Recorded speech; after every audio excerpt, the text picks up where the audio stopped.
young brothers and sisters today, Muslims, who don't know what the meaning of their life is. Right now, and now this puzzled me. I'm like thinking, what's going on? Well, Islam tells us what the meaning of life is. The purpose of life is to worship Allah. We were created to worship Allah. The purpose of us being in this existence is to make the most of this life so we can attain the akhirah, Allah's pleasure, attain Jannah. It's clear. But still, we feel and we live as if we haven't discovered these things as Muslims. Now that's strange. That's weird. Why is this happening? You know, and that's when it occurred to me that there is a missing link here. Knowing these things or coming across these things is not enough. You can be a Muslim nihilist. You can be a Muslim nihilist. Knowing وَمَا خَلَقْتُ الْجِنَّ وَالْإِنسَ إِلَّا لِيَعْبُدُونَ is not enough. What are you doing with that? That's the key. What are we doing with that? Are we now carrying that? Are we carrying our Islam? Are we carrying that reality, internalizing it and living by it and struggling with it? Or are we just aware of it? We see it, but we're too busy engaged in fulfilling our desires and, you know, getting our cheap thrills and, you know, instant gratification through whatever sins that we're engaged in. You know, it's a big problem, you know, and I've seen this, so many young brothers and sisters deflated, don't know what their meaning is, don't know what they yeah, they know Allah created me to worship him. But unless we engage in doing this, we choose, remember, free will. We have free will, brothers and sisters. We have to make choices. This is probably the greatest choice that we have to make for ourselves. Think about it and choose. Okay, I know this is the truth, but it's going to do nothing for me unless I now pick it up and implement it and carry it and live by it. Okay, and this is what we have. That is the missing link. That's what we need to do. Be responsible, take the responsibility for our lives and our deen, pick up our Islam and internalize it, live by it, understand it. Okay, Allah created me to worship him. My worship, a part of my worship is to engage and do good in this world. Let me start doing that. Are we actually doing that? Are we? See, it takes sacrifice, brothers and sisters. And we're not, the problem is we're not willing to make sacrifices these days. We're not. We're so spoiled, just spoiled rotten, literally. We are so weak these days, honestly, all of, including myself, so weak, brothers and sisters.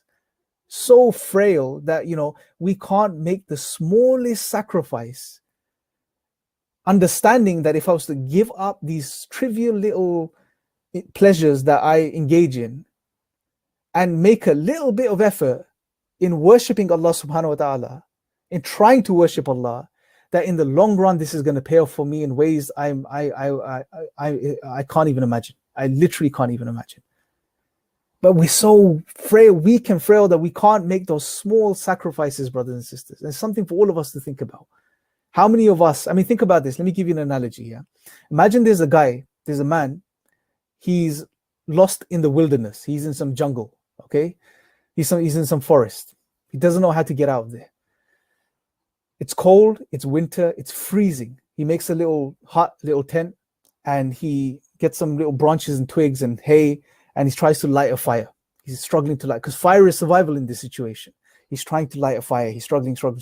He lights a fire. And then as soon as he lights a fire, this guy gets a cup of water, puts it over the fire, extinguishes the fire. And then he tries to light the fire again, lights the fire again, puts a cup of water over it, extinguishes the fire again, lights the fire, puts a cup over it, extinguishes the fire. What would you make of such a person? What would you think of such a person? You would say he's cracked, he's mad, he's deluded. Is he stupid? That's what we would think. But that's exactly what we're doing with our lives, essentially. That's exactly what we're doing. Yeah, we're, you know, I know Islam is true. You know, I know this is the truth. You acknowledge it, you light that little fire, and then you get a cup of water, whatever sin it is, whatever pleasure it is, you put the cup of water, put out the fire. And we're constantly in this vicious cycle of building a fire, struggling so hard. And each time you try to light the fire, it gets harder and harder and harder. And we light it, we put it out, we light it, we put it out.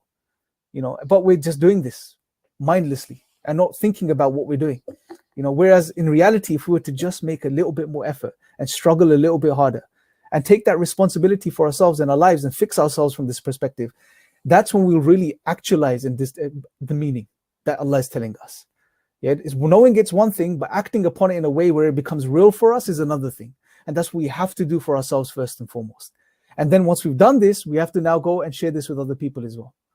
Because people out there need to know. We are in a much better position than a non-Muslim out there who doesn't even know the first thing about Islam or the Quran or the fact that Islam has the answers to the questions that they've been asking for all of their life. They don't know. We know.